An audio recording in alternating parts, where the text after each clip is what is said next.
We continue looking into the impact of blackouts on the Matric exams.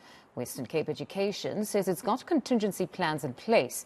It says the finals will not be disrupted. Let's find out more now from Education MEC David Maynier. MEC, good morning and thank you very much for your time. Now, we understand that you have put measures in place to mitigate load shedding. Just take us through those.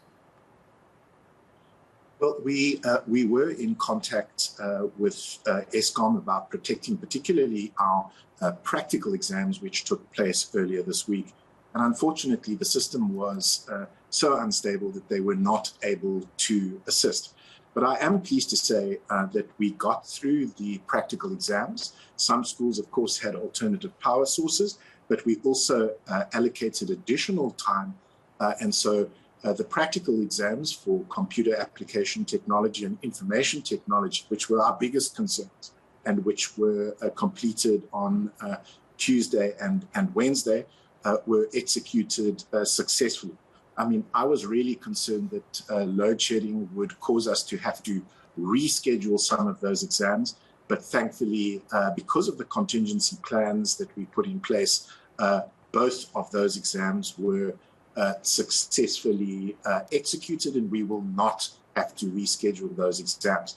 We, of course, now look forward to Monday, where written exams begin.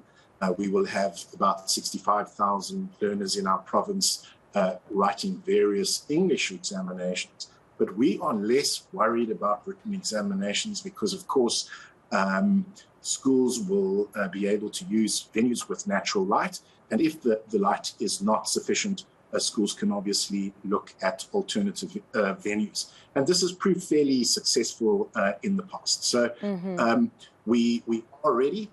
We do have contingency plans in place. Our biggest concern with the practical exams, but they were, as I said, successfully executed with our contingency plans. How has the message been received of perhaps getting the alternative venues or alternative energy sources if there are issues perhaps in certain schools, because some would be more advantaged while others are disadvantaged? How has the message been received by most of the schools in the Western Cape? Well, I want to compliment our principals and our teachers, particularly our teachers teaching Matric. We have had, both Tuesday and Wednesday were relatively smooth. I think there was one school that had to add additional time and might only have completed the exam in the early evening, but I think we were all relieved that the exam was successfully executed in the Western Cape. I was speaking to Equal Education just a bit earlier, and they're quite critical of the education department, saying all of the interventions now are coming at the tail end just as the learners are about to write their exams, but that the reality is that most of the learning takes place at home. What would be your response to that level of criticism? Well, I think firstly, it's simply not true to say that the interventions were executed at the last minute. In fact, planning for the Matric examination has been going on for months. And we, as I said earlier, have been engaging with Eskom about contingency plans. So I do not agree with Equal Education on that point.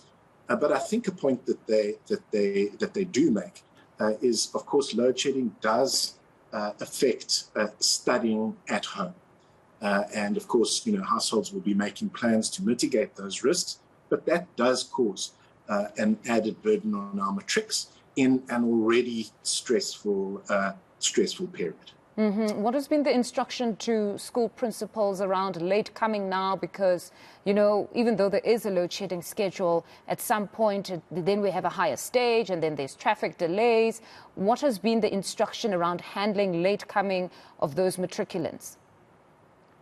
Well, matriculants, you're absolutely right. In some cases, the learners may arrive late because of circumstances beyond their control. There are contingency plans in our sort of Matric regulations to allow those learners to continue to write their exams. But also I think we should bear in mind that this is not the first Matric examination that has been written under load shedding conditions. And so many of the contingency plans that we have put in place have already been tried and tested, and our schools have practical experience of dealing with these contingencies. Mm-hmm. And then how has the psychosocial support been throughout this period? Because many are reminding us of the reality that you have matriculants that were in grade 10 when we had COVID. And for the longest time, they've had to navigate around COVID. At some point, they were interrupted in their schooling. Everybody was at home.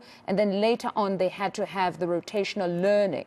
What support has been offered throughout this period for these learners? Well, we have put in a huge effort to support our matric learners, and I really want to compliment our teachers who have put in, as I say, a huge effort and have gone above and beyond to support our matrics. If you think about it, we've had 23,000 learners at our winter schools, 26,000 learners at our spring schools, and that doesn't include, of course, the after-hours additional lessons and also additional lessons, particularly on Saturday. So we've put a huge amount of effort into supporting our learners with their academic programs. Mm-hmm. But also, I think you're absolutely correct. This is an extremely stressful time for our matriculants, and our districts and schools have been offering workshops and talks to our matrics in order to support them through this stressful time. And my message to matrics who are perhaps struggling, if you are struggling, please reach out to a teacher, to a parent, or a trusted community member. And if you can't find help, please reach out to our department. We have a Safe Schools line, which is you can contact 0800 454647, and we will do everything to support you through this very stressful time.